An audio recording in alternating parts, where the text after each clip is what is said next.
கர்த்தருடைய நாமத்தினாலே உங்களை வாழ்த்துகிறேன். கர்த்தர் உங்களை ஆசீர்வதிப்பாராக. இந்த நாளிலும்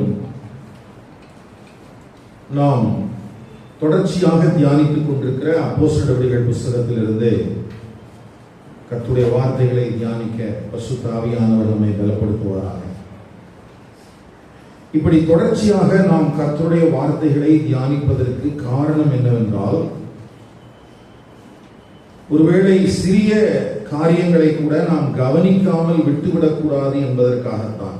ஒருவேளை நாம் ஒரு பிரதானமான சம்பவத்தை அடிப்படையாக வைத்தே கர்த்தருடைய வார்த்தையை தியானிக்கும் போது அதிலே சில காரியங்களை நாம் கவனிக்காமல் விட்டு விடுவதற்கு வாய்ப்பு இருக்கிறது. ஆகவே தான் நாம் எல்லா காரியங்களையும் கவனத்தில் கொள்ள வேண்டும் என்பதற்காகத்தான் கர்த்தருடைய வார்த்தைகளை நாம் தொடர்ச்சியாக தியானித்துக் கொண்டிருக்கிறோம். அந்த அடிப்படையிலே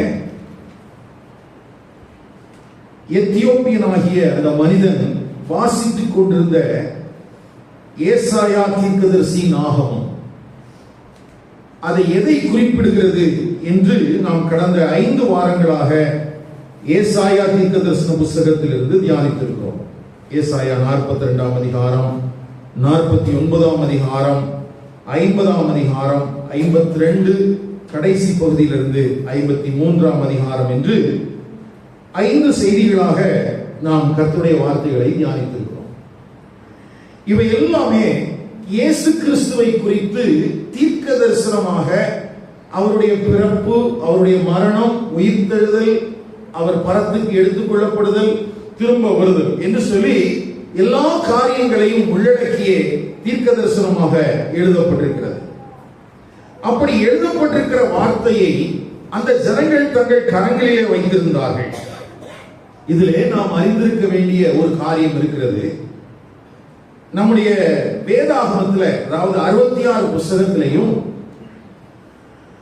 எந்த புஸ்தகத்திற்கான ஆதாரங்கள் நம்ம கிட்ட வலுவா இருக்குது அப்படின்னு பாத்தீங்கன்னா அது ஏசாயா தீர்க்கதரிசன புஸ்தகம் தான். 1947ஆம் வருஷத்துல கும்ரான் அப்படிங்கிற இடத்துல ஒரு குகையில அநேக பிரதிகள் இந்த ஏசாயா தீர்க்க தரிசனத்தினுடைய தோல் சுருள்கள் பிரதிகளாக கண்டெடுக்கப்பட்டது.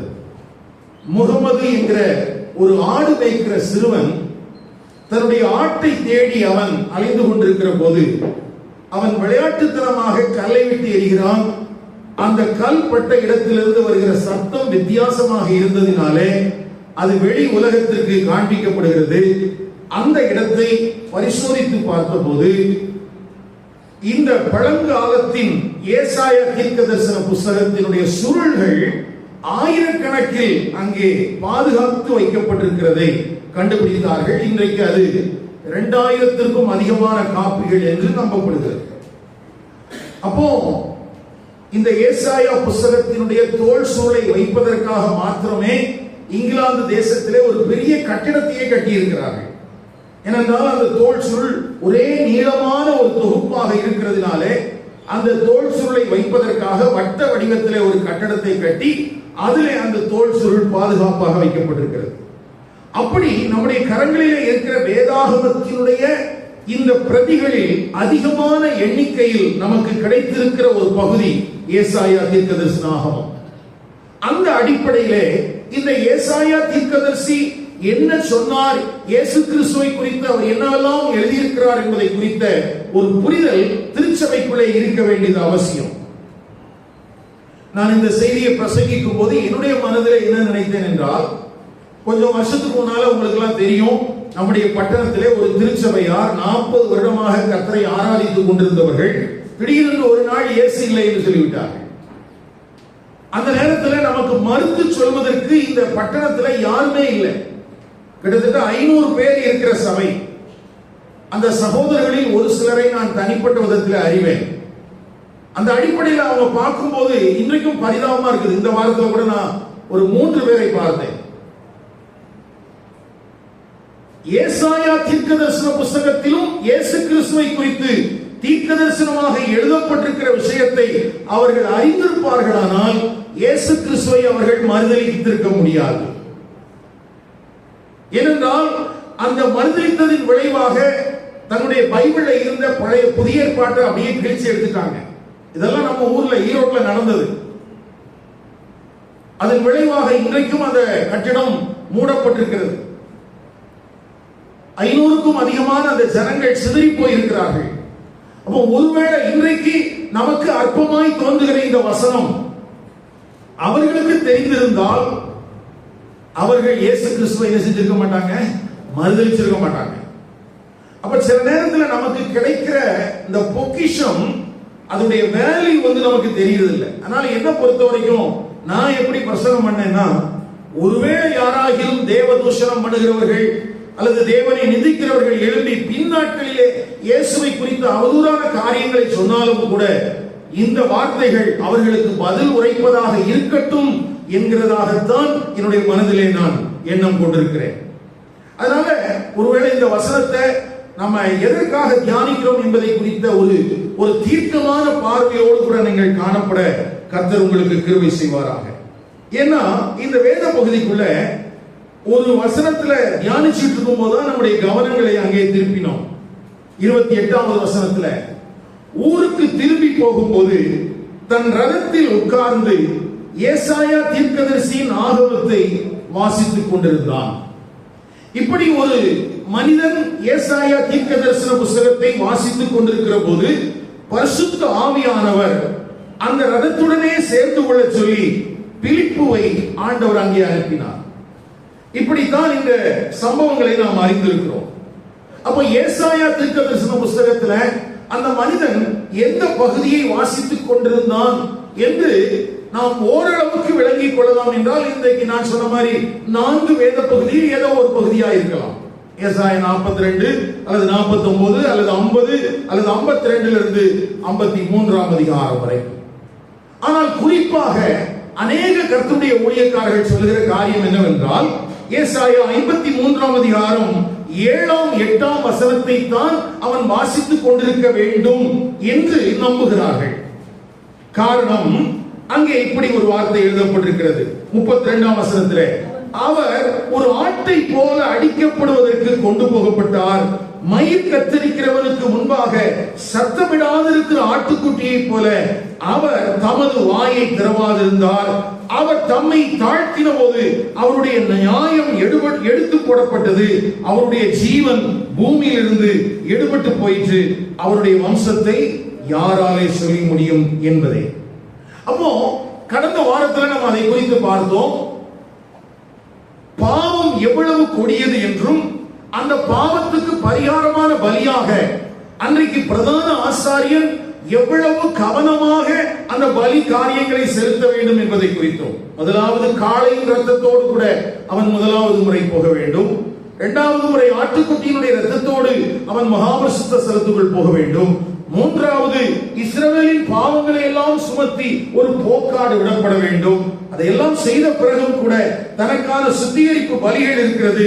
அவன் உடைகளை எல்லாம் மாற்றிக்கொண்டு திரும்பவும் அவன் பாவ நிவாரண பலியை செலுத்த வேண்டும், சர்வாங்க தகன பலியை செலுத்த வேண்டும் என்று லேவியராகமம் 16ஆம் அதிகாரத்திலிருந்து நாம் கர்த்தருடைய வார்த்தைகளை பார்த்தோம். அத்தனை அந்த தீர்க்கதரிசனமாக எழுதப்பட்டிருக்கிற வார்த்தைகளையும் இயேசு கிறிஸ்து நிறைவேற்றினதினால்தான் நமக்கு ஒரு பூரணமான பலி நிவாரணம் கிடைத்திருக்கிறது. ஏனென்றால் பழைய ஏற்பாட்டில் எழுதப்பட்டிருக்கிற அந்த பலிகள் மனிதனை பூரணப்படுத்த கூடாதவைகள் என்று எழுதப்பட்டிருக்கிறது. அப்படின்னா பூரணப்படுத்தக்கூடாத அந்த பலிகளே அவ்வளவு ஒழுங்கும் கிரமமாக செய்யப்பட்டிருக்க வேண்டும் என்றால், பூரணப்படுத்துகிற ஒரு பலியை ஆண்டவராகிய இயேசு கிறிஸ்து நமக்கு செலுத்தி இருக்கிறார் என்றால் அது இன்னமும் கவனமாக செய்யப்பட்டிருக்க வேண்டும். அப்போ இந்த வசனத்தை வாசிக்கும் போதுதான் அந்த மனிதனுக்கு இதை புரிந்து கொள்ள முடியவில்லை. அவன் என்ன நினைக்கிறான்னா, இது யாரை குறித்து எழுதப்பட்டிருக்கிறது?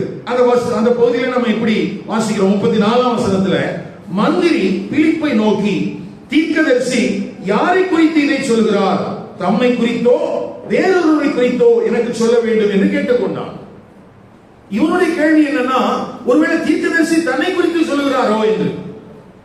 அப்போ அந்த வசனத்துக்கு சரியான ஒரு விளக்கத்தை பிலிப்பு பேச தொடங்குகிறான். 35ஆம் வசனத்தில் எப்படி எழுதப்பட்டிருக்கிறது? அப்பொழுது பிலிப்பு பேச தொடங்கி இந்த வேத வாக்கியத்தை முன்னிட்டு இயேசுவை குறித்து அவனுக்கு பிரசங்கித்தான். அப்ப இந்த வசனத்தை வச்சுக்கிட்டு இயேசு கிறிஸ்துவை குறித்து அங்கே பிலிப்பு பிரசங்கித்த மாத்திரத்திலே அவனுக்குள்ளே நல்ல மனமாற்றம் உண்டாகிறது. நல்ல மனமாற்றம் உண்டாகிறது. கவனிங்கள், இந்த எத்தியோப்பிய மந்திரியினாலே சுவிசேஷத்தை புரிந்து கொள்ள முடிந்தது. சுவிசேஷத்தை என்ன செய்ய முடிஞ்சது? புரிந்து கொள்ள முடிந்தது. நல்லா கவனிங்க, சில நேரத்தில் நம்ம என்ன நினைக்கிறோம் அப்படின்னு கேட்டா, இந்த சுவிசேஷம் எப்படி அறிவிக்கப்பட வேண்டும் என்பதை குறித்து நமக்குள்ள சில கருத்து வேறுபாடுகள்லாம் இருக்குது. இப்படி சொன்னா போதும், ஜனங்கள் தேவையில் இருக்கிறாங்க, அல்லது ஜனங்களுக்கு நம்மளை யாருன்னே தெரியாது, திடீர்னு போய் சுவிசேஷத்தை சொல்ல முடியுமா அப்படிலாம் நினைக்கிறவங்க இருக்காங்க.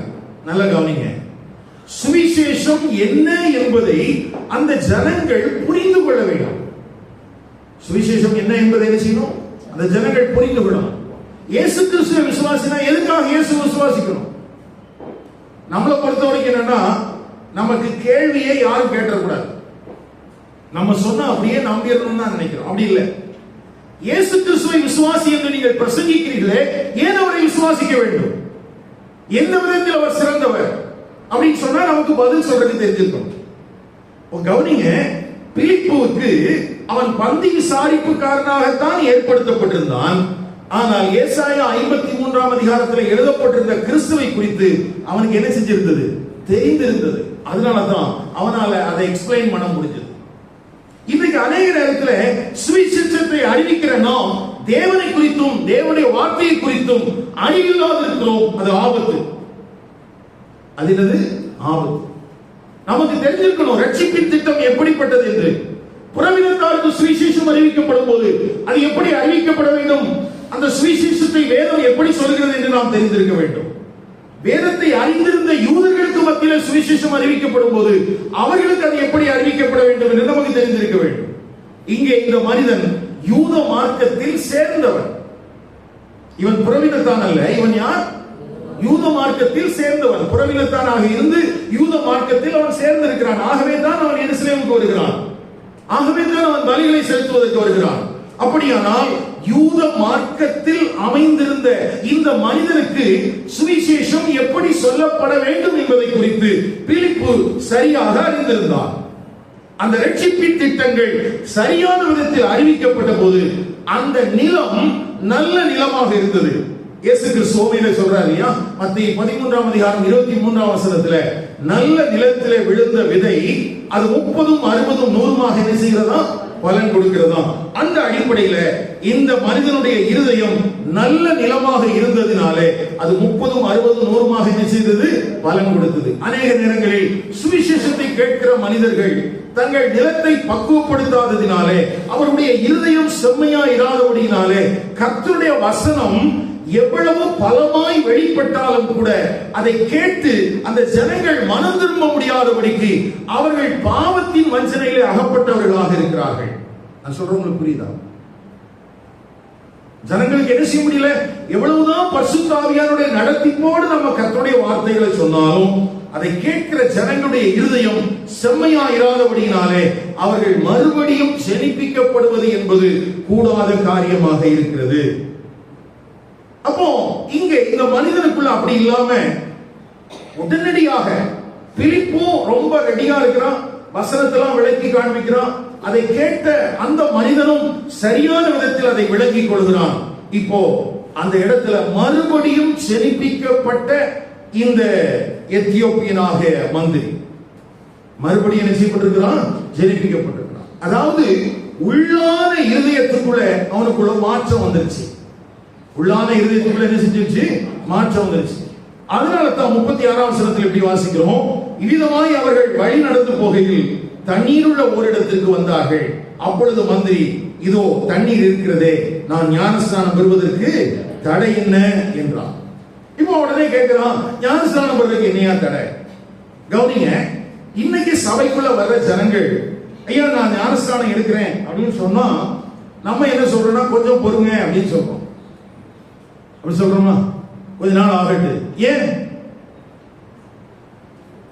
எத்தியோப்பியனுடைய அந்த ஞானஸ்நானம் உடனடியாக கொடுக்கப்படுகிறது? இன்றைய காலகட்டங்களில் சபையில் ஏன் உடனடியாக ஞானஸ்நானம் கொடுக்கப்படுவதில்லை? சிம்பிள். உள்ளான மாற்றம் வந்திருந்தால் எப்பொழுது வேண்டுமானாலும் நம்ம ஞானஸ்நானம் கொடுத்துக்கலாம். எங்க மாற்றம் வந்திருந்தா? உள்ளான மாற்றம் வந்திருந்தா. இன்றைய காலகட்டங்களில் இருக்கிற பிரச்சனையே என்னன்னு கேட்டா, நம்ம வெளிப்பிரகாரமான இந்த ஞானஸ்நானத்திற்கு அதிகமான முக்கியத்துவங்களை கொடுக்கிறோம். ஆனால் உள்ளான இருதயத்திலே நமக்குள்ளே நல்ல மாற்றங்கள் இல்லை. நல்ல மாற்றங்கள் இல்லை. சில நேரத்தில் வருஷங்கள் வந்திருந்தாலும், சில நேரத்தில் மாசங்கள் சபைக்குள்ளே வந்திருந்தாலும், நீண்ட காலமாக ஜனங்கள் சபையிலே தேவனுடைய வார்த்தைகளை அறிந்தவர்களாக இருந்தாலும் கூட அவர்கள் ஞானஸ்நானம் எடுக்க வேண்டும் என்கிற அளவிற்கு அவருடைய உள்ளம் சரியான மாற்றத்தை அடையவே இல்லை. ஏன்னா இப்போ நம்ம கிட்டத்தட்ட ஒரு 2013 இருந்து அநேகருக்கு நம்ம ஞானஸ்நானம் கொடுத்துருக்கோம். அப்படி ஞானஸ்நானம் கொடுத்த அநேகருக்கு கர்த்தருடைய வார்த்தைகளை திட்டமாக நாம் போதிக்கிறோம். நம்முடைய திருச்சபையில ஞானஸ்நானத்திற்கான வகுப்பு இருக்கிறது. கிட்டத்தட்ட 48 தலைப்பின் கீழாக அவர்களுக்கு உபதேசங்கள் எல்லாம் போதிக்கப்படுகிறது. போதிக்கப்பட்டு 3 நாளுக்கு பிறகுதான் அவங்களுக்கு என்ன செய்யறோம்? ஞானஸ்நானம் கொடுக்கிறோம். அப்படி ஞானஸ்நானம் கொடுத்த பிறகு அவருடைய வாழ்க்கையில ஏதாயிலும் மாற்றங்கள் வந்திருக்கிறதா? அவங்க சொன்னாங்க இல்லையா, உள்ளத்துல ஆண்டவர் என்னுடைய வாழ்க்கையில கிரியை செய்திருக்கிறார், எனக்குள்ளே மாற்றம் வந்திருக்கிறது என்று சொல்கிறார்களே, அந்த மாற்றங்கள் எதையாயிலும் நாம் பார்க்க முடிகிறதா என்றால் பெரிய துரதிர்ஷ்டம் என்ன தெரியுமா? ஞானஸ்நானம் எடுத்த ஒருவருக்குள்ளும் அப்படிப்பட்ட மாற்றத்திற்கான கனிகளை பார்க்க முடிவதே இல்லை. இதுதான் இன்னைக்கு இருக்கிற பெரிய ஒரு நமக்கு குளறுபடியான காரியங்கள். மற்றபடி நாம் ஞானஸ்நானம் பெறுவதற்கு எந்த விதமான கால அவகாசமும் தேவையில்லை. நான் சொல்ற புரியுதா? எந்த கால அவகாசமும் தேவையில்லை.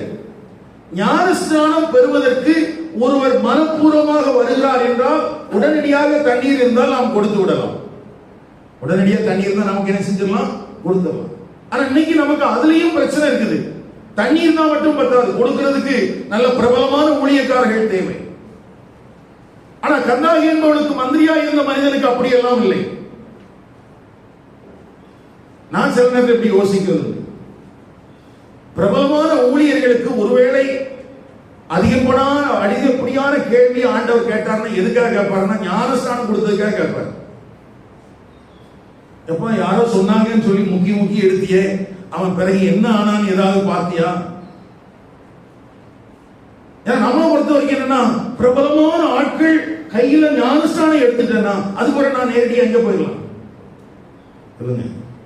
பரலோகத்துக்கு போயிடலாம். அப்படியா? அப்படியெல்லாம் இல்லை. நீங்க ஓடுற தண்ணியில் எடுத்தாலும் சரி, அல்லது தொட்டியில் எடுத்தாலும் சரி, அல்லது எந்த ஊழியன் உங்களுக்கு ஞானஸ்நானம் கொடுத்தாலும் சரி, உங்களை மறுபிறப்பு அடைய செய்கிறவர் மனிதன் அல்ல, வேத வசனமும் பரிசுத்த ஆவியானவர். யாருதான் உங்களை மறுபிறப்பு அடைய செய்கிறார்? அவர் உங்களுடைய இருதயத்தை மறுபிறப்பு அடைய செய்திருக்கிறதுனால உங்களுக்குள்ளே மாற்றங்கள் வர வேண்டியது அவசியம். அந்த தொடக்கம் சரியா இருந்தா அது சரியான விதத்தில் என்ன வரும்? மாற்றம் வரும். ராஜ்யத்தின் புத்திரர்களாக நாம் காணப்பட வேண்டும். ஏனென்றால் மறுபடியும் பிறந்த ஒரு மனிதன் எந்த ராஜ்யத்துக்குரியவனா மாற்றப்படுகிறான்? தேவனுடைய ராஜ்யத்துக்குரியவனா மாற்றப்படுகிறான். அப்ப ராஜ்யத்துக்குரிய சிந்தை ஒரு மனிதனுக்குள்ளே காணப்பட வேண்டும். ஆனால் பெரிய துரதிர்ஷ்டம் பாருங்களேன், இன்னைக்கு ஞானஸ்நானம் எடுத்துறோம், ஆனா ராஜ்யத்தை குறித்த சிந்தை இருக்கிறதா? தேவனுடைய பணிகளை குறித்த சிந்தை இருக்கிறதா? இந்த வாரத்துல ஒரு சகோதரி எனக்கு ஒரு நோட்டீஸ் ஒன்று எனக்கு ஃபார்வர்ட் பண்ணியிருந்தாங்க. அதுல FMBB அப்படிங்கிற ஸ்தாபனத்துக்கு மிஷனரிகள் தேவை அப்படின்னு சொல்லி அந்த நோட்டீஸ்ல குறிப்பிடப்பட்டிருந்தது. அதை உடனே வாசித்தேன். வாசிக்க போது அதுல ரட்சிப்பின் அனுபவத்தை குறித்தோ ஞானஸ்நானம் பெற்றிருக்க வேண்டும் என்பதை குறித்தோ குறிப்பிடவே இல்லை. வெறும் கல்வி தகுதி மாத்திரமே அடிப்படையாக சொல்லப்பட்டிருந்தது. யோசிச்சு பாருங்க, ஒரு பெரிய மிஷனரி ஸ்தாபனத்துக்கு மிஷனரிகள் தேவை, ஆனால் அவர்களுக்கு என்ன தேவையில்லை? இதுதான் இன்றைய கிறிஸ்தவம். இதுதான் இன்றைய கிறிஸ்தவம். ரொம்ப ஆபத்தான நிலைமையில் இருக்குது. கொஞ்சம் கவனிங்க. ஐயா, முதல்ல ஊழியத்துக்கு அப்படின்னு கேட்டா ரட்சிக்கப்பட்டிருக்கிறியா, ஞானஸ்நானம் பெற்றிருக்கிறியா, பரிசுத்த ஆவியினாலே நடத்தப்படுகிறாயா, ஊழியத்துக்கு ஒப்பு கொடுத்திருக்கிறியா, ஆத்தும ஆதாயம் பண்ணி இருக்கிறியா, இப்படி எல்லாம் கேள்வி கேட்டாங்க. ஆனா அந்த நோட்டீஸ்ல அப்படி எதுவுமே இல்லை. என்ன தெரியுமா காரணம்? அப்படிப்பட்ட நபர்களை இப்ப பார்க்க முடியவில்லை. ஊழியங்கள்ல ஆட்கள் தேவை. ரட்சிக்கப்பட்டவர்கள் இன்றைக்கு திருச்சபைகளில் இல்லை. இன்னைக்கு சபையை பொறுத்த வரைக்கும் சிலர் நினைக்கிறாங்க, ஏன் பாஸ்டர் ரொம்ப வருத்தப்படுறார்? ஏன் எனக்கு வருத்தம் என்பது ஆள் எண்ணிக்கை குறைவாக இருக்கிறது என்பதை பார்த்து அல்ல, அல்லது எனக்கு பணம் குறைவாக வருகிறது என்பதை பார்த்து அல்ல. இங்கே பிரசங்கிக்கப்படுகிற வார்த்தைக்கு ஏற்றாற் போல ஜனங்களின் வாழ்க்கை மாறவில்லையே என்பதுதான் என்னுடைய வருத்தத்திற்கான காரணம். ஏன்னா நான் எல்லாத்தையும் விட்டுட்டு இந்த பகுதிக்கு வந்ததுக்கு காரணம் என்னுடைய வாழ்க்கை ஆதாரத்துக்காக அல்ல, தேவனுக்கு ஊழியம் செய்வதற்காக. இன்றைக்கும் அநேக காரியங்களை நாங்கள் இழப்பதற்கு காரணம் எப்படியாகிலும் தேவனுடைய ராஜ்யத்தின் படிகளில் மாற்றங்கள் வந்துவிட வேண்டும் என்பதற்காக. அதைத்தான் நாங்கள் எதிர்பார்க்கிறோம். அது இல்லைன்னு எங்களுக்கு கஷ்டமா இருக்குது. மற்றபடி தேவனுடைய பிரதான கிருபையினால நான் நல்லா இருக்கிறேன். கவனிங்க, இன்றைக்கு திருச்சபை யாரை உற்பத்தி செய்ய வேண்டுமோ அதை உற்பத்தி செய்ய முடியாதபடிக்கு ஏதோ ஒரு காரியம் திருச்சபைகளை தடுத்துக் கொண்டே தான் இருக்கிறது. இது எந்த டெனாமினேஷனும் விதிவிலக்கு அல்ல. இந்த வாரத்துல ரோமன் கத்தோலிக்க போப் ஒரு அறிவிப்பு கொடுத்திருக்கிறார். உங்களுடைய ரட்சிப்புக்காக நீங்கள் மரியாதை வணங்க வேண்டாம், இயேசுவை வணங்கினால் போதும். கவனிச்சீங்களா? ஏன் சொன்னாரு? திடீர்னு மனமாற்றம் வந்துருச்சு போப்புக்கு. அதை குறித்து நன்றாக அறிந்திருக்கிற ஒரு ஆர்த்தோடாக்ஸ் சபையை சார்ந்த ஒரு சகோதரன் இப்படி அதை குறித்து பேசியிருக்கிறார். என்ன சொல்லியிருக்கிறார்னா, இன்றைக்கு இந்த முடிவை போப் எடுக்காவிட்டால் கத்தோலிக்க மார்க்கம் பெரிய சரிவை சந்திக்க போகிறது. காரணம், அந்த சபையின் மூலமாக எஸ்டாப்ளிஷ் பண்ணப்பட்டிருக்கிற எந்த ஒரு காரியங்களையும் நிர்வகிப்பதற்கு ஆட்கள் இல்லை. ஹலோ, நான் சொல்ற கேக்குதா? அதை நிர்வகிப்பதற்கு என்ன இல்லை? ஆட்கள் இல்லை. அப்போ கத்தோலிக்க மார்க்கம் பெரிய அளவுல வளர்ந்திருக்குது நம்ம நினைச்சிட்டு இருக்கிறோம் இல்லையா? அந்த மார்க்கத்துக்குள்ளேயும் என்னதான் பிரச்சனைனா, அதை நிர்வகிப்பதற்கு என்ன இல்லை? ஆட்கள் இல்லை. ஜனங்களுடைய ஆவிக்குரிய தேவையை, அந்த வார்த்தையை அவர் சொல்றாரு, ஜனங்களுடைய ஆவிக்குரிய தேவையை பூர்த்தி செய்கிற அளவுக்கு இன்றைக்கு கத்தோலிக்க மார்க்கம் தகுதி உள்ளதாக இல்லை. ஆகவே ஜனங்கள் எவாஞ்சலிக்கல் சர்ச்சஸ் தேடி போறாங்க. இதை நிறுத்துவதற்கு போப்புக்கு இதை தவிர வேற வழி இல்லை. அப்போ இந்த ஆவிக்குரிய ஒரு வறட்சியை குறித்து திருச்சபைக்குள்ள இருக்கிற நீங்களும் நானும் அறிந்திருக்க வேண்டியது அவசியம். எத்தியோப்பிய அந்த மந்திரி உடனடியாக ஞானஸ்நானம் கொடுக்கப்பட்டானே, இன்றைக்கு ஏன் அப்படி கொடுக்க முடியல அப்படின்னா, ஒரு ஆவிக்குரிய வறட்சி இருக்குது, ஒரு ஆவிக்குரிய பின்னடைவு இருக்குது. எவ்வளவு வசனத்தை கேட்டாலும் தங்கள் இருதயத்தை தேவனுக்கு திறக்க முடியாதபடிக்கு ஜனங்களுடைய இருதயம் கடினப்பட்டு இருக்கிறது. இது ஆபத்து, இது ஆபத்து. நான் சொல்வது ஒரு குறிப்பிட்ட சபையை மாத்திரம் பார்த்து சொல்லல ஐயா, ஒட்டுமொத்த கிறிஸ்தவத்துக்குள்ளேயும் ஏதோ ஒரு மாற்றம் நடந்து கொண்டே இருக்கிறது. இந்த அறிகுறி நல்லதுக்கு இல்லை. அப்போ இப்படி ஒரு காலத்துல சபைக்குள்ள இருக்கிற நீங்களும் நானும் இதை குறித்து அக்கறை உள்ளவர்களாக, ஜாக்கிரதை உள்ளவர்களாக இருக்க வேண்டியது அவசியம்.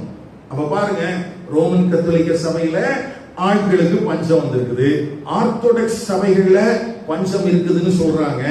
ஏன்னா ஒரு சபை அடக்க ஆராதனையில 35 பேர் பங்கெடுத்துக் கொண்டிருந்த காலங்கள் மாதிரி இன்னைக்கு ஒருத்தர் கூட இல்லாத நிலவரம் இருக்கிறது. அடுத்து புராட்டஸ்டன்ட் சபைகள்ல இதே பஞ்சம் இருக்குது. அதனாலதான் 60ல ரிட்டையர்ட் ஆக வேண்டிய ஆட்கள் இப்ப 70ல போயிட்டு இருக்கிறாங்க.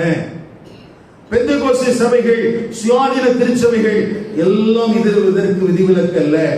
காரணம் என்னன்னா, சுயநலமாக வாழுகிற கிறிஸ்தவ ஜனங்களின் எண்ணிக்கை நாளுக்கு நாள் பெருக பெருக கிறிஸ்தவ சமுதாயத்தில் ஒரு பெரிய சீரழிவு நடந்து கொண்டே இருக்கிறது.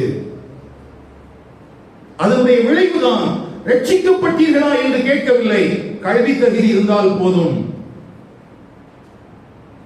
அப்போ இந்த வசனத்தை வாசிக்கும் போது ஏன் ஞானஸ்நானம் பெறுறதுக்கு ஒண்ணும் தடை இல்லை, அவன் அப்படிதான் கேட்கிறான் பாருங்களேன்.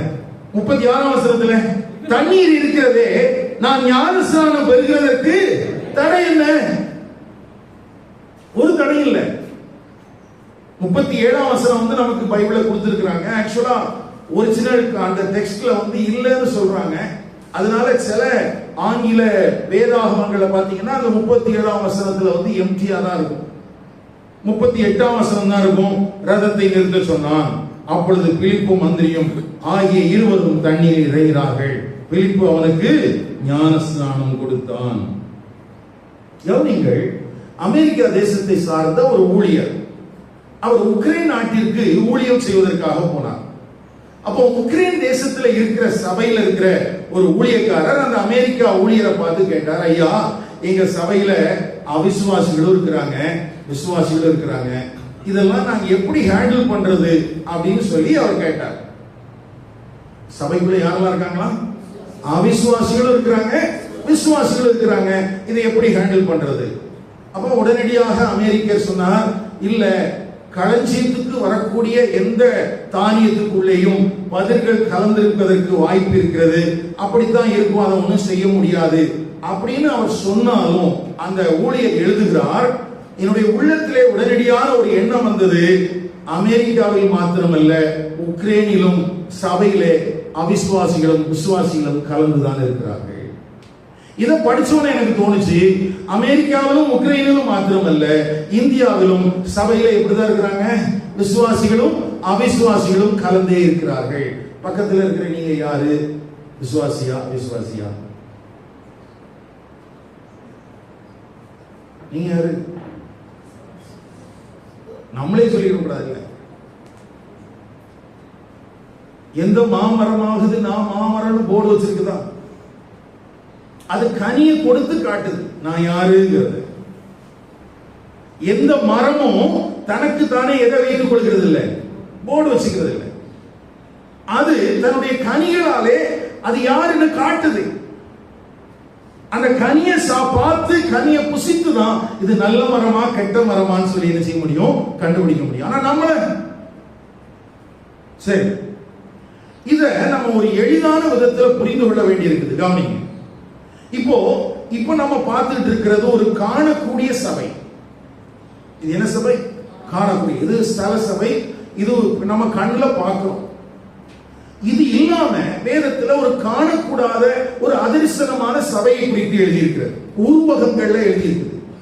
அதுல என்ன? கிறிஸ்து தலையாக இருக்கிறார், நாம் எல்லாரும் அவயவங்களாக இருக்கிறோம். கிறிஸ்து யாரா இருக்கிறாரு? தலையா இருக்கிறார், நாம் எல்லாரும் அவயவங்களா. அதே மாதிரி கிறிஸ்து மூளைக்கல்லாக இருக்கிறார், அதற்கு மேலே அஸ்திபாரங்களாக அப்போஸ்தலர்கள், தீர்க்கதரிசிகள் என்பவர்களுக்கு மேலே நீங்களும் நானும் கட்டப்பட்டு ஒரு பரம வாசஸ்தலமாக என்ன செய்யப்படுகிறோம், மாற்றப்படுகிறோம். அப்போ இந்த பார்க்கக்கூடிய சபையும் இருக்கிறது, பார்க்க முடியாத ஒரு சபையும் என்ன செய்யறது இருக்கிறது. இப்போ எனக்கு எதுல முக்கியம், எதுல அங்கத்துவம் வேணும்? பார்க்கக்கூடிய சபையிலையா, பார்க்க முடியாத சபையிலையா? நிறைய நேரத்துல நமக்கு எதுதான் பிரையாரிட்டி முக்கியமா இருக்குதுன்னா, பார்க்கக்கூடிய சபையில அங்கத்துவம் பெறுவதுதான் நமக்கு ரொம்ப விருப்பமா இருக்கு. இந்த சபைக்குள்ள அங்கத்துவம் கிடைப்பதற்கு தான் நாம் ஞானஸ்நானம் எடுக்கிறோமே ஒழிய, அந்த காணக்கூடாத அதரிசனமான சபைக்குள்ள இணைக்கப்படுவதற்கு நாம் அநேக நேரங்களிலே நாம் ஞானஸ்நானம் பெறுகிறது இல்லை. ஐயா, ஒரு மனிதன் உண்மையாகவே மனம் திரும்பி உண்மையாகவே மறுபடியும் செழிப்பிக்கப்பட்டு அந்த அடிப்படையிலே ஞானஸ்நானம் எடுத்தால் அவன் கிறிஸ்துவின் சரீரமாகிய சபையிலே அவன் இணைக்கப்பட்டிருக்கிறான். அவன் அதரிசனமான சபையில் என்ன செய்யறான், இணைக்கப்பட்டிருக்கிறான். அப்படி இல்லைன்னா அவன் எங்கதான் இணைக்கப்படுறான்? காணக்கூடிய சபையில. அப்போ இன்றைக்கு திருச்சபையிலே நாம் எடுக்கக்கூடிய ஞானஸ்நானம் காணக்கூடிய சபையில் என்னை அங்கத்துவத்துக்கு வழிவகுக்கிறதா அல்லது காணக்கூடாத சபைக்கு என்னை வழிவகுக்கிறதா? காணக்கூடாத சபையில் இணைக்கப்பட்டிருந்தால் தான் நித்திய ராஜ்யத்தை அடைய முடியும், காணக்கூடிய சபையில் அல்ல. ரொம்ப முக்கியங்க. இன்றைக்கு நாம் போகிற டெனாமினேஷனுக்கு தகுந்தாற் போல நாம் ஞானஸ்நானம் எடுப்பதற்கு பழகிவிட்டோம். இன்னைக்கு பாருங்களேன், ஞானஸ்நானம் அப்படிங்கிறது ரொம்ப விளையாட்டு பொருளா மாறிடுச்சு. நீண்ட காலமாக சிஎஸ்ஐ பின்னணியத்தில் இருக்கிறாங்க, அங்க தெளிப்பு ஞானஸ்நானம். இப்போ ஏதோ ஒரு சூழல்ல ஒரு ஆவிக்குரிய சபைக்கு போறாங்க, உடனே அங்க இருக்கிற பாஸ்டர் சொல்றாரு, இங்க நாங்க முழுக்கு ஞானஸ்நானம் எடுத்தாதான் நாங்க கம்யூனியன் கொடுப்போம். உடனே அந்த அம்மா சொல்றாங்க, அதுக்கு என்ன ஏதாவது கொடுத்துறீங்க, எப்போ நான் நினைச்சிட்டீங்களேன் எடுத்துக்கிறேன். இப்போ ஒரே நேரத்துல இந்த ஆள் அங்கேயும் அங்கத்துவத்தில் இருக்கிறாங்க, எங்கேயும் இருக்கிறாங்க. எல்லாமே பார்க்கக்கூடிய சபைகள் தான். எல்லாமே என்ன சபை தான்? பார்க்கக்கூடிய சபைகள் தான். புராட்டஸ்டன்ட் சபையிலையும் அங்கத்துவம் இருக்குது, அங்க போனாலும் கம்யூனியன் எடுத்துக்கலாம், கலர் தோட்டம் கிடைக்கும். இங்க வந்தாலும் கம்யூனியன் எடுத்துக்கலாம், முழுக்க ஞானஸ்நானம் எடுத்தாச்சு, இங்கேயும் கலர் தோட்டம் கிடைக்கும். ஒரு ஆளை இத்தனை இடத்துல புதைக்கிறது. ஐயா கவனிங்கள், எதற்காக ஆண்டவர் நம்மை ரட்சிக்கிறார்? எதற்காக கிறிஸ்துவை குறித்த சுவிசேஷம் நமக்கு அறிவிக்கப்படுகிறது? மறுபடியும் பிறக்காத அங்கத்துவம் என்பது வெறுமனே இன்றைக்கு சபையின் பிரச்சனையாக அல்ல, உலகளாவிய பிரச்சனையாக மாறிக்கொண்டிருக்கிறது. சபையின் அங்கத்துவம் என்பது மட்டும்தான் ஜனங்களுடைய பிரதானமான நோக்கமாக இருக்கிறதே தவிர, ஜனங்கள் உண்மையாகவே கிறிஸ்துவின் சரீரமாகிய சபையிலே ஞானஸ்நானம் பெற வேண்டும் என்பதை குறித்து அக்கறையோடு இல்லை. 1 கொரிந்தியர் 12ஆம் அதிகாரம் 13ஆம் வசனம். நாம் யூதராயினும் கிரேக்கராயினும் அடிமைகளாயினும் சுயாதீனராயினும் எல்லாரும் ஒரே ஆவியினாலே ஒரே சரீரத்திற்குள்ளாக ஞானஸ்நானம் பண்ணப்பட்டு எல்லாரும் ஒரே ஆவிக்குள்ளாகவே தாகம் தீர்க்கப்பட்டோம். சரீரமும் ஒரே அவயவமாயிராமல் அநேக அவயவங்களாய் இருக்கிறது. இங்க ஒரு காணக்கூடாத சபையை குறித்து கொரிந்து பட்டணத்தின் சபைக்கு பேசுகிறார். அப்ப கிறிஸ்து தலையாய் இருக்கிறார், அங்கே இருக்கிற நாம் எல்லாரும் அவயவங்களாய் இருக்கிறோம். இப்படி அவயவத்துல இணைக்கப்பட்டிருந்தால், என்னை பொறுத்தவரைக்கும் நான் புரிந்து கொண்டிருக்கிறபடி, ஒரு அவயவத்துக்கு பாடு வந்தால், பிரச்சனை வந்தா, அது எந்த அவயவத்தை என்ன செய்யும்? பாதிக்கும். பாதிக்குமா? அங்க எடுத்து பாருங்க 26ஆம் வசனத்துல, 25 வாசிக்கணும். சரீரத்திலே பிரிவினை உண்டாயிராமல் அவயவங்கள் ஒன்றை குறித்து ஒன்று கவலையா இருக்கும்படிக்கு தேவன் கனத்தில் குறைவுள்ளதற்கு அதிக கனத்தை கொடுக்கிறார். இப்படி சரீரத்தை அமைத்திருக்கிறார். ஒரு அவயவம் பாடுபட்டால் எல்லா அவயவங்களும் கூட பாடுபடும். ஒரு அவயவம் மகிமைப்பட்டால் எல்லா அவயவங்களும் கூட சந்தோஷப்படும். ஆமா, அந்த சரீரமாகிய சபையிலே ஒரு மனிதன் ஞானஸ்நானம் பெற்று இணைக்கப்பட்டிருக்கிறான் என்றால், அந்த சரீரம், அந்த அவயவம் பிரிவினையை தூண்டாது. என்ன செய்யாது? பிரிவினையை தூண்டாது. ஏன்னா ஒரு அவயவம் பாடுபட்டால் இன்னொரு அவயவம் என்ன செய்யும்? பாடுபடும். எப்படி நம்முடைய கால்களிலே சின்ன ஒரு எறும்பு கிடைக்குது, அல்லது ஏதோ ஒரு முள்ளு குத்திடுது, அல்லது கல்லு பட்டுறது, உடனே மூளைக்கு என்ன செய்யுது? போயிருது. கைக்கு சொல்லுது. ஒரு சரீரம் முழுவதுமே உடனடியாக ஒரு கண்ட்ரோல், ஒரு காரியத்தை பெற்றுக்கொள்ள, ஒரு செய்தியை பெற்றுக்கொள்கிறது, ஏதோ பிரச்சனை இருக்குது அப்படின்னு சொல்லி. அதே மாதிரிதான் சரீரமாகிய சபையில நம்ம இணைக்கப்பட்டிருந்தா, ஒரு இடத்துல பிரச்சனைனா உடனே அந்த செய்தி எல்லா இடத்துக்கும் என்ன செஞ்சிடும்? பரவிடும். இன்னைக்கு செய்தியுடைய ஆரம்பத்துல, ஆராதனுடைய துவக்கத்துல ஒரு 95 பேர் ஆண்டவராகிய இயேசு கிறிஸ்துவை ஏற்றுக்கொண்டதினாலே அவர்கள் கிராமத்தை விட்டு வெளியேற்றப்பட்டிருக்கிறார்கள். உடுத்த துணியோட வெளியேற்றப்பட்டிருக்கிறாங்க. அடுத்த நேரத்துக்கு மாற்று துணி இல்ல, சாப்பாடுக்கு வழி இல்ல, தங்குறதுக்கு இடம் இல்ல, காட்டுல தங்கிட்டு இருக்கிறாங்க. ஜெபம் பண்ணோம். எந்த ஊருக்காரங்கன்னு எனக்கு தெரியாது, நான் பார்த்தது இல்லை. ஆனா எனக்கு வலிக்குது. ஏன் தெரியுமா? சரீரமாகிய சபையில இணைக்கப்பட்டிருக்கிறோம். அது என்னுடைய அவயவம். ஐயா, முகம் பார்க்காத, ஊர் தெரியாத எங்கோ ஒரு இடத்தில் இருக்கிற மனுஷனுக்கு அவனுக்கு ஆகாரம் இல்லை, அவனுக்கு மாற்று வஸ்திரம் இல்லை, தங்குறதுக்கு இடம் இல்லைன்னா எனக்கு வலிக்குது. காரணம் ரட்சிப்பை தொடர்ந்து கிறிஸ்துவின் சரீரமாகிய சபையில இணைக்கப்பட்டிருக்கிறதுடைய விளைவு. ஆனால் அநேக நேரங்களிலே நாம் சபையாக இணைக்கப்பட்டிருக்கிறோம் என்று சொல்கிறோம். நம்முடைய வாழ்க்கையில மற்றவருடைய கஷ்டம் தெரியுதா? மற்றவருடைய கஷ்டத்தை புரிந்து கொள்ள முடியுதா? பாடுகளை சந்திக்கிற, உபத்திரவங்களை சந்திக்கிற பரிசுத்தவான்களை குறித்த பார்வை உங்களுக்கு இருக்கிறதா? அது உங்களுக்கு வலிக்குதா? நமக்கு கூட பிறந்தவங்க, நம்ம சொந்தக்காரங்களுக்கு ஏதாவது ஆச்சுன்னா வலிக்குது இல்ல? வலிக்குதா இல்லையா? உடனே போறோம்ல, உடனே போன் பண்ணி கேட்கிறோம்ல, உடனே கடன் வாங்கியாயிரும் எதையாவது செய்யறோமே. என்னைக்காயிரும் கிறிஸ்துவின் சரீரமாகிய சபையில இணைக்கப்பட்டிருக்கிற சகோதரனை குறித்து, சகோதரியை குறித்து அந்த ஒரு அக்கறை வந்திருக்கிறதா? வந்திருந்தா நம்ம எங்க இணைக்கப்பட்டிருக்கிறோம் அர்த்தம். அப்படி இல்லைன்னா இல்லைன்னு அர்த்தம். நம்முடைய திருச்சபையில வெள்ளிக்கிழமை ஜெபம் நடக்கிறதுக்கு காரணம், ஒவ்வொரு சபையில ஒவ்வொரு காரணத்துக்காக வச்சிருப்பாங்க.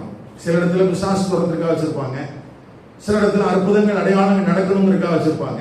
நம்ம தொடர்ந்து நம்ம ஜெபித்துக் கொண்டிருக்கிற காரியம் என்னன்னா, பாடுகளை உபத்திரங்களை சந்திக்கிற பரிசுத்தவான்களுக்காக ஜெபிக்க வேண்டும் என்பதற்காக. ஆனா சமீப நாட்கள்ல அதற்காக ஜெபிக்க முடியாதபடிக்கு ஒரு சூழல் இருக்குது. காரணம் என்ன? நீ பெரியவனா, நான் பெரியவனா. இந்த சண்டையில யார் மறக்கப்படுகிறார்கள் என்றால், யாருக்காக ஜெபிப்பதற்கு கூடி வருகிறோமோ அவர்களுக்காக நாம் ஜெபிக்க முடிவதில்லை. தேவனுக்காக செயல்படுவதற்கு தன்னை ஒப்புக் கொடுத்தவர்கள் தேவனுடைய பொறுப்பில் உண்மையா இல்லாததுனால தேவனுடைய காரியங்கள் சரியாக செய்யப்பட முடியல. எங்களுடைய கவனங்கள் திசை திருப்பப்படுகிறது. ஐயா கவனிங்கள், நீங்கள் ஞானஸ்நானம் பெற்றிருக்கிறீர்கள்.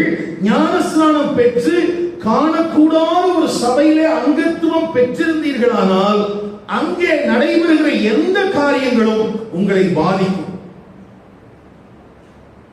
அங்க எப்படி எழுதியிருக்கிறது இல்லையா? ஒரு அவயவம் மகிமைப்பட்டால் எல்லா அவயவங்களும்.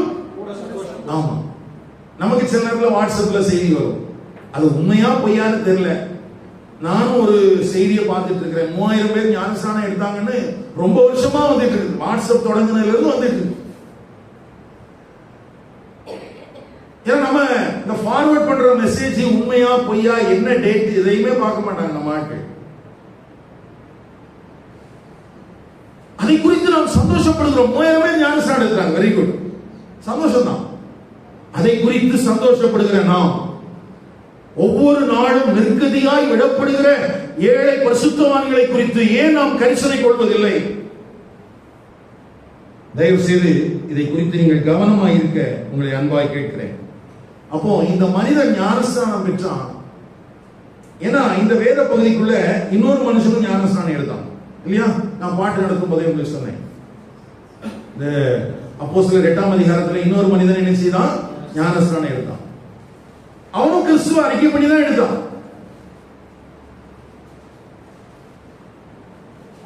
அவனும் ஞானஸ்நானம் பெறுவதற்கு யார்தான் காரணம்? பிலிப்பு தான். சமாரியாவிலே கிறிஸ்துவை குறித்து பிரசங்கித்து அதன் விளைவாக அநேகர் ஞானஸ்நானம் பெற்றாங்க, புருஷர்களும் ஸ்திரீகளும். 12ஆம் வசனம், தேவனுடைய ராஜ்யத்துக்கும் இயேசு கிறிஸ்துவின் நாமத்துக்கும் ஏற்றவைகளை குறித்து பிலிப்பு பிரசங்கித்ததை அவர்கள் விசுவாசித்தபோது புருஷரும் ஸ்திரீகளும் ஞானஸ்நானம் பெற்றார்கள். அப்பொழுது சீமோனும் விசுவாசித்து ஞானஸ்நானம் பெற்று பிலிப்பை பற்றிக் கொண்டு அவனால் நடந்த அடையாளங்களையும் பெரிய அற்புதங்களையும் கண்டு பிரமித்தான். அங்க பிலிப்பின் மூலமாக நடந்த அற்புதங்கள், அடையாளங்கள், இதையெல்லாம் அவனுக்கு ரொம்ப பிரமிப்பா இருந்துச்சு. சபைக்குள்ள வந்த உடனே எது நமக்கு பிரமிப்பாக இருக்கிறது, எது நம்முடைய கவனங்களை இருக்கிறது, அது ரொம்ப முக்கியங்க. யோசிச்சு பாருங்க, இந்த மனிதன் அற்புதங்களையும் அடையாளங்களையும் கண்டு பிரமித்தான் அப்படின்னு சொல்லி எழுதியிருக்குதே. இது அடுத்தாற் போல எழுதப்பட்டிருக்கிற அந்த வேத பகுதியில கந்தாக என்பவளுக்கு மந்திரியா இருந்த மனிதன் அவன் ஞானஸ்நானம் பெற்றான். அவன் எதை பார்த்து வந்தான்?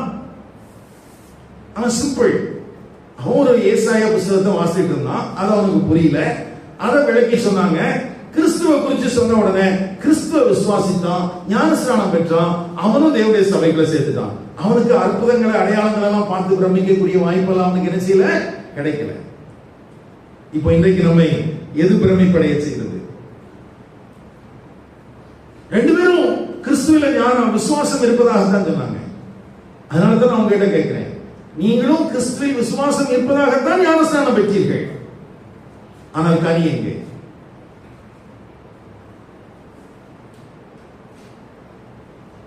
நம்ம என்ன பண்றோம்னா, ஞானஸ்நானம் எடுத்துட்டவங்களுக்கு சர்டிபிகேட் வச்சிருக்கிறோம், இந்த சபையில இந்த ஊழியக்காரனால எடுத்தேன் அப்படின்னு சொல்லிட்டு. ஆனா அதை வச்சு ஒண்ணும் பண்ண முடியாதே. கனிங்க. சரி, இந்த மனிதனுக்கு பேர் ஏன் இப்படி போட்டிருக்குது அப்படின்னு பாத்தீங்கன்னா, செய்தியுடைய தலைப்பு என்ன? கரிசனையோடு சுவிசேஷத்தை விசுவாசித்த சிமியோன் பார்க்கோஸ். எத்தியோப்பியாவில் இவன் தான் மிஷனரியாக இருந்தான் என்று சபையினுடைய முற்பிதா, அதாவது முதல் நூற்றாண்டில் வாழ்ந்த ரேனியஸ் அப்படிங்கிறவர் சொல்றார். அவர் சொல்லும்போது என்ன சொல்றாருன்னா, இந்த மனிதனை அந்த எத்தியோப்பியா சபைகள் பாக்கோஸ் என்று கூப்பிட்டாங்க. எப்படி கூப்பிட்டாங்க? பாக்கோஸ். அதுக்கு ஸ்பெல்லிங் ரெண்டு விதத்துல சொல்றாங்க. ஒன்னு BAKOS, இன்னொன்னு BAHOS அப்படின்னு சொல்றாங்க. சரி, இதுக்கு ரஷ்யாவில் இருக்கிறவங்க இந்த மனிதனுக்கு அவங்க வேற பேர் வச்சிருக்காங்க. அவங்க லாங்குவேஜ்ல ஒரு பேர் வச்சிருக்காங்க. எவாஞ்சலிக்கல்ஸ்ல அவங்க என்ன பண்றாங்கன்னா, அவங்க தான் இந்த சிமியோன் பாக்கோஸ் அப்படின்னு பேர் வச்சிருக்காங்க. அவங்க தான் சிமியோன் பாக்கோஸ்னு வச்சாங்க. இப்போ சிமியோன் பாக்கோஸ் சொன்னா எல்லாருக்கும் தெரியக்கூடிய ஒரு ஓரளவுக்கு வேதத்தை தெரிஞ்சவங்களுக்கு தெரியும். எத்தியோப்பியனுக்கு, எத்தியோப்பிய மந்திரிக்கு பேர் தான் என்னது? சிமியோன் பாக்கோஸ். இவன் கரிசனையோடு சுவிசேஷத்தை விசுவாசித்தான். அந்த விசுவாசித்ததினாலே உள்ளான மனிதனிலே மாற்றங்கள் வந்தது. ஞானஸ்நானம் பெற்றான். என்ன பெற்றான்? ஞானஸ்நானம். இப்போ ஞானஸ்நானம் எடுத்த பிறகு என்ன நடந்துச்சு? 39 வசனத்தில் இருக்குது. அப்பொழுது அவர்கள் தண்ணீரிலிருந்து கரையேறின பொழுது கர்த்தருடைய ஆவியானவர் பிலிப்பை கொண்டு போய்விட்டார். யோசிச்சு பாருங்க, என்ன நடந்துச்சு? பிலிப்பை கொண்டு போயிட்டார். நமக்கு தமிழ்ல எழுதி இருக்குது, பிலிப்பை கொண்டு போய் விட்டார். ஆக்சுவலா இந்த கொண்டு போய் விட்டார் என்று எழுதப்பட்டிருக்கிற அந்த கிரேக்க வார்த்தைக்கு பயன்படுத்தப்பட்டிருக்கிற அந்த பதம் ரொம்ப கவனத்தில் கொள்ள வேண்டியது. அப்போஸ்தலர் வழிகள்ல மொத்தம் 2 இடத்துல தான் போட்டிருக்கிறாங்க. இங்க ஒண்ணு இருக்குது. அடுத்து 23ஆம் அதிகாரம் 10ஆம் வசனம். 23:10. மிகுந்த கலகம் உண்டான போது பவுல் அவர்களால் மீறுண்டு போவான் என்று சேனாபதி பயந்து ஒரு சேவகர் போய் அவனை அவர்கள் நடுவிலிருந்து இழுத்து கோட்டைக்கு கொண்டு போகும்படி கட்டளையிட்டார். ஆமா, இங்க இழுத்து கொண்டு போனாங்கன்னு எழுதியிருக்கு. அப்படின்னா அந்த அர்த்தம் என்னன்னா, வலுக்கட்டாயமாக எடுத்துக்கொள்வது என்ற அர்த்தம். எடுத்துக்கொள்வதுன்னு என்ன அர்த்தம்? தமிழ் அப்படி சொன்னாதான் சரியா இருக்கும் அர்த்தம். வலுக்கட்டாயமாக எடுத்துக்கொள்வது. அதாவது ஒரு மனுஷன் வர்றான்னா அவனை வலுக்கட்டாயத்தோடு தள்ளி கொண்டு போவது. இது பயன்படுத்தப்பட்டிருக்கிற விதம் ரொம்ப முக்கியமானது. ஏனென்றால் 1 தெசலோனிக்கேயர் 4ஆம் அதிகாரம் 17ஆம் வசனம். 1 தெசலோனிக்கேயர் 4ஆம் அதிகாரம் 17ஆம் வசனம். பின்பு உயிரோடு இருக்கும் நாமும் கர்த்தருக்கு எதிர்கொண்டு போக மேகங்கள் மேல் அவர்களோடே கூட எடுத்துக்கொள்ளப்பட்டு, இதற்கும் அதே வார்த்தை தான் பயன்படுத்தப்பட்டிருக்குது. அப்போ ரகசிய வருகை அல்லது சபை எடுத்துக்கொள்ளப்படுதல் என்று சொல்லுகிறேன். அதே போல அந்த பிலிப்பு என்ன செய்யப்பட்டானா? எடுத்துக்கொள்ளப்பட்டான் வலுக்கட்டாயமாக.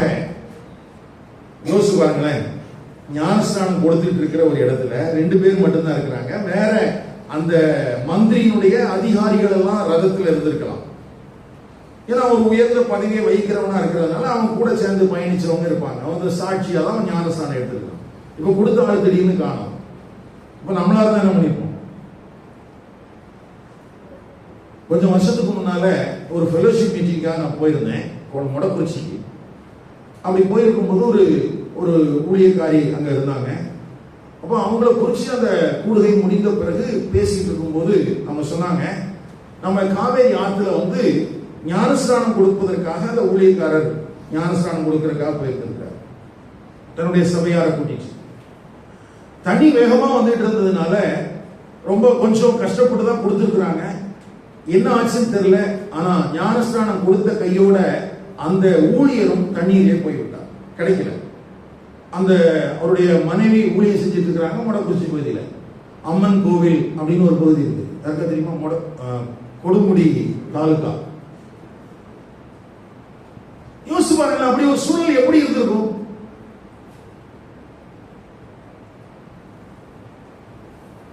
அந்த ஞானஸ்நானம் எடுத்த நபர்களுடைய விசுவாசம் எப்படி இருந்திருக்கும்? இல்ல, நமக்கு என்னன்னா ஞானஸ்நானம் கொடுத்து நல்லா ஜெபம் பண்ணி அதுக்கு பிறகு ஒரு டீ பார்ட்டி எல்லாம் வச்சு அப்படிலாம் இருந்தாதான் நமக்கு அந்த ஒரு சந்தோஷமான நிகழ்வாக அது முடிவடையும். ஆனா இப்போ இந்த மந்திரிக்கு ஞானஸ்நானம் கொடுத்துட்டு ஆண்டவர் உடனே யாரை எடுத்துக்கிட்டாங்களா? வலுக்கட்டாயப்படுத்தி எடுத்துக்கொண்டார். இதை குறித்து பவுல் பின்னாட்களில நிருபங்கள் எழுதும் போது அவன் சில வார்த்தையை சொல்றான். இந்த எடுத்துக்கொள்ளப்பட்டு அப்படிங்கிறதுக்கு 2 கொரிந்தியர் 12ஆம் அதிகாரம் 2 கொரிந்தியர் 12ஆம் அதிகாரம் 2ஆம் வசனம். கிறிஸ்துவுக்குள்ளான ஒரு மனுஷனை அறிவேன், அவன் 14 வருஷத்திற்கு முன்னே 3ஆம் வானம் வரைக்கும் எடுக்கப்பட்டான். இந்த எடுக்கப்பட்டான் என்பதும் அதேதான். அடுத்து 4ஆம் வசனம். அவன் சரீரத்தில் இருந்தானோ, சரீரத்திற்கு புறம்பே இருந்தானோ. சரி, 3ஆம் வசனம். அந்த மனுஷன் பரதீசுக்கு எடுத்துக்கொள்ளப்பட்டான். அந்த மனுஷன் எங்க எடுக்கப்பட்டான்? பரதீசுக்குள்ள எடுக்கப்பட்டான். அப்ப இந்த எடுக்கப்பட்டுங்கிற வார்த்தை இந்த அர்த்தத்துல தான் எழுதி இருக்குது. வலுக்கட்டாயமாக எடுத்துக்கொள்வது பரதீசுக்கா இருந்தாலும் சரி, அல்லது இந்த உலகத்துக்குள்ள பிசிக்கலான காரியமா இருந்தாலும் சரி. இப்போ பரிசுத்த ஆவியானவர் பிலிப்பை எப்படி எடுத்துக்கிட்டார், எங்க எடுத்துக்கிட்டாருன்னு பார்ப்போம். அங்க என்ன எழுதி இருக்குது? கர்த்தருடைய ஆவியானவர் பிலிப்பை கொண்டு போய் விட்டார். பிலிப்பை கொண்டு போய் விட்டார். மந்திரி அப்புறம் அவனை காணாமல் சந்தோஷத்தோட வெளியே போனான். அங்கே அவன் எப்படி போனானா? சந்தோஷத்தோட. நம்மளா இருந்தா என்ன பண்ணிருப்போம் சொல்லுங்க? ஏன்னா நமக்கு வந்து யார் முக்கியம்? கொடுக்கிறவர் முக்கியம். கொடுக்கிறவர் முக்கியம் அப்படிங்கிற மனநிலைமையோட இருக்கிற நம்ம ஞானஸ்நானம் இருக்கும் போது அவர் நல்லா இருக்கணும், அவர் வந்து சோமனாதான் நமக்கு ஆசீர்வாதம். ஆனா இவனுக்கு யார் தான் முக்கியம்? கிறிஸ்து தான் முக்கியம். அவன் உள்ளத்திலே வந்த மாற்றம். அதனாலதான் சொன்னேன், நல்ல நிலத்திலே விழுந்த விதையை போல அது 30, 60, 100 பலன் கொடுக்கிற ஒரு இருதயத்தை இந்த சிமியோன் பார்க்கோஸ் கொண்டிருந்ததினாலே அவனுடைய வாழ்க்கையில அவன் சந்தோஷமா ஃபேஸ் பண்றான். ஞானஸ்நானம் எடுத்த அடுத்த செகண்ட் அவனுக்கு நடந்த நிகழ்வு எந்தவித கேள்வியையும் கலக்கத்தையும் கொடுக்கல. ஐயோ, நம்ம யூத மார்க்கத்திலிருந்து இங்க வந்ததுனால இப்படி ஆகிப்போச்சோம் அப்படிலாம் யோசிக்கல. அவன் சந்தோஷமா. அப்படின்னா அவனுக்குள்ள இருக்கிற பரிசுத்த ஆவியானவரும் அவனுக்குள்ள ஒரு நல்ல தெளிவை கொடுத்திருக்கிறார். ரட்சிக்கப்பட்டிருக்கிறார். அவனுக்குள்ள யார் இருக்கிறார்? பரிசுத்த ஆவியானவர் இருக்கிறார். பரிசுத்த ஆவியானவராலே பிலிப்பு எடுத்துக் கொள்ளப்படுகிறான். பரிசுத்த ஆவியானவராலே சிமியோன் பார்க்கோஸ் நடத்தப்படுகிறான். ரொம்ப கவனிக்கணையா. பரிசுத்த ஆவியானவராலே பிலிப்பு என்ன செய்யப்படுகிறான்? எடுத்துக் கொள்ளப்படுகிறான். சிமியோன் பார்க்கோஸ் பரிசுத்த ஆவியினாலே நடத்தப்படுகிறான். அதனாலதான் அதை எப்படி மேற்கொண்டானா? சந்தோஷமா, சந்தோஷத்தோட தன் வெளியே போனான். பிலிப்பி அடுத்த முறை எங்க இருக்கிறான்? ஆசோத்துல இருக்கிறான். அவன் ஆண்டவர் வேற ப்ராஜெக்ட் கொண்டு போயிட்டார். அவனிடத்திலிருந்து பிரயாணம் பண்ணி செசரியாவுக்கு வருகிற வரையில் சகல பட்டணங்களிலும் சுவிசேஷத்தை பிரசங்கித்துக் கொண்டு வந்தான். கவனிங்கள், இந்த பிலிப்போனுடைய வாழ்க்கையிலிருந்து நாம் கற்றுக்கொள்கிற காரியம் என்ன? என்ன சொல்லிக் கொடுக்கிறார் அந்த பிலிப்பு? ஏன்னா இந்த பிலிப்புடைய வாழ்க்கையிலிருந்து நாம் கவனமாக கற்றுக்கொள்ளாவிட்டால் சீமோனை போல போய்விடுவதற்கு வாய்ப்பு இருக்கிறது. சீமோன் பிலிப்பினிடத்தில் எதை கற்றுக்கொண்டான்? அற்புதங்கள், அடையாளங்கள், அதை பார்த்து பிரமிச்சான். பார்த்துட்டு தன்னுடைய பணத்தை கொடுத்து அதெல்லாம் பெற்றுக்கொள்ளலாம்னு நினைச்சான். அதனாலதான் பேதுரு அவன் மேல மோசமான சாபமான வார்த்தைகள் அங்க சொல்லி இருக்குது. அவன் இருதயம் எப்படி இல்ல? செம்மையா இல்ல. ஒருவேளை உனக்கு மருந்திருப்பதற்கு வாய்ப்பு கிடைக்கலாம். இப்படி எல்லாம் எழுதப்பட்டிருக்கிற வார்த்தை ரொம்ப எச்சரிக்கையானது. காரணம் என்னன்னா, இவன் பார்த்த பார்வை. இன்னைக்கு பிலிப்பினிடத்திலிருந்து நாம் என்ன கற்றுக்கொள்ள போகிறோம்? பிலிப்பு அற்புதங்களையும் அடையாளங்களையும் செய்தான் என்று நீங்கள் பேச போகிறீர்களா? அல்லது பிலிப்பு தேவ ஆவியினாலே நடத்தப்பட்டான், தேவன் விரும்புகிற இடங்களில் எல்லாம் இருந்தான் என்று நீங்கள் பார்க்க போகிறீர்களா? பிலிப்பு எங்களா இருந்தான்? தேவன் விரும்புகிற இடத்துல. சமாரியால இருக்கிறான், அடுத்து வனாந்தரத்துக்கு போகிறான், ரதத்துல ஏறுறான், விளக்கி சொல்றான், ஞானஸ்தானம் கொடுக்கிறான், அங்கிருந்து ஆசோத்துக்கு போனா, அங்கிருந்து செசரியாவுக்கு போனான். போற பக்கத்துல எல்லாம் தேவ ஆவியினாலேயே நடத்தப்பட்டிருந்தான். தேவனுடைய ஆவியினாலேயே நடத்தப்பட்டான். யோசிச்சு பாருங்களேன். இப்போ கவர்மெண்ட் ஆபீஸ்ல இருக்கிறவங்களுக்கு எல்லாம் டிரான்ஸ்பர் இருக்குன்னா ஒரு பாலிசி எல்லாம் இருக்கு இல்லையா? பனிஷ்மெண்டா இருந்தா தான் உடனே டிரான்ஸ்பர் பண்ணுவோம், உடனே போகணும். இல்லைன்னு சொன்னா அவங்க பிள்ளைங்க எல்லாம் படிச்சு முடிகிற அந்த காலகட்டத்துக்கு ஏற்றாறு போல ஒரு டிரான்ஸ்பர் பண்ணி அவங்கள அனுப்பி வைப்பாங்க. ஆனா இங்க பரிசுத்த ஆவியானவரால் டிரான்ஸ்பர் பண்ணப்பட்ட பிலிப்புக்கு அப்படியெல்லாம் இல்லை. எங்க போறான் எங்க வரான்னு எதுவுமே தெரியாது. பாவம் பிலிப்புக்கு வாழ்க்கைப்பட்ட சகோதரி, பிலிப்புனுடைய பிள்ளைகள். அதனாலேயே அவங்க தீர்க்கதரிசனம் சொல்லியிருக்காங்கன்னு நினைக்கிறேன். கர்த்தர் நல்லவர். இப்போ அவன் எந்த பகுதிக்கு போனாலும் தேவனுடைய ஆவியினால் நடத்தப்பட்டவனாக இருந்தான். 2, எந்த பகுதியில போனாலும் தேவையுள்ள ஜனங்களை பார்க்கிற கண்கள் அவனுக்கு இருந்தது. ரதத்தில் போனாலும் சரி, ஆசோத்துல போனாலும் சரி, சமாரியாவுல போனாலும் சரி, எங்க போனாலும் ஜனங்களை பார்க்கிறவனாக இருந்தான். யார் பார்த்தான்? அதனாலதான் அவனை குறிச்சு இப்படி இருக்குது, சகல பட்டணங்களிலும் அவன் சுவிசேஷத்தை பிரசங்கித்துக் கொண்டான். அடுத்தது பாத்தீங்கன்னா மல்டி கல்ச்சரல். ஒவ்வொருத்தரும் வித்தியாசமான ஆட்கள். சமாரியால இருந்த ஆட்களுடைய கலாச்சாரம் வேற, எத்தியோப்பிய மந்திரியுடைய கலாச்சாரம் வேற, ஆசோத்துல அவருடைய கலாச்சாரம் வேற, அடுத்து செசரியாவில் அவருடைய கலாச்சாரம் வேற. இப்படி போக இடங்களுக்கு எல்லாம் ஏற்றார் போல தன்னை மாற்றிக்கொண்டான். இது ஈஸி கிடையாது, இது எளிதானது கிடையாது. இன்னைக்கு நமக்கு என்னதான் இருந்தாலும் சில ஆட்களுக்கு கொஞ்சம் ரசம் இருக்கணும், கொஞ்சம் மோர் குழம்பு இருக்கணும், கொஞ்சம் தயிர் இருக்கணும், கொஞ்சம் ஊறுகாய் இருக்கணும். அதனாலதான் நம்ம பிரியாணிக்கே ஊறுகாய் வச்சு சாப்பிடணும். ஏன்னா இதெல்லாம் பழக்கம். எதையும் விடுறதுக்கு மனசு இல்லை. ஊறுகாயே விடுறதுக்கு மனசு இல்லாத ஆட்கள். ஆனா பிலிப் எதெல்லாம் விட்டுருக்கிறான்? தன்னுடைய ஐடென்டிட்டியை விட்டுட்டான். சமாரியாவுக்கு போன சமாரியனை போல இருக்கிறான். மந்திரிக்கு ரதத்தில் ஏறி சுவிசேஷத்தை சொல்லும் போது அதற்கு ஏற்றார் போல அவன் செயல்படுகிறான். அடுத்தது ஆசோத்துக்கு போறான், அங்க போனா அதுக்கு தகுந்தாற் போல செயல்படுறான். இடங்களுக்கு தகுந்தாற் போலவெல்லாம் மாற்றிக்கொண்டே இருக்கிறான். ஒரு பிளெக்சிபிளா இருக்கிறான். நான் இப்படித்தாங்க இருப்பேன் இல்ல. பிலிப்பினிடத்திலே நாம் கற்றுக்கொள்ள வேண்டிய மிக முக்கியமான காரியம். அடுத்தது, யாரு என்னெல்லாம் பார்க்கல, சந்திக்கிற எந்த நபரிடத்திலும் தைரியமாய் சுவிசேஷத்தை சொன்னான். யாரா இருந்தாலும் சொன்னா, ஆமா, எளிய ஜனங்களா இருந்தாலும் சொன்னான், ரொம்ப பிரசித்தமான ஆளா இருந்தாலும் சொன்னான். யாரை குறிச்சும் அவன் பயப்படல. சமாரியாவில் சீமோன் ஞானஸ்நானம் பெற்றதுக்கு காரணம் என்ன? அந்த மாய வித்தையினாலே அநேகரை அவன் அடிமைப்படுத்தி வைத்திருந்தான். இவன் போய் சுவிசேஷம் சொன்னதுல யாருடைய தொழிலே அற்று போயிற்று? சீமோனுடைய தொழிலே அற்று போயிற்று. அப்போ பெரிய மந்திரவாதி, அந்த மந்திரவாதினால் கட்டப்பட்ட மனிதர்கள் அப்படிலாம் அவன் பயப்படல. நமக்கு கொஞ்சம் நெத்தியில சந்தனம் பூசி இருந்தாலே அந்த முகத்தை பார்க்கறதுக்கே பயமா இருக்குது. அப்படிதானே? நம்ம எங்க சுவிசேஷம் சொல்ல, எங்க ஏதாவது செஞ்சிட்டான்னா என்ன பண்றது? நல்ல கவனிங்க.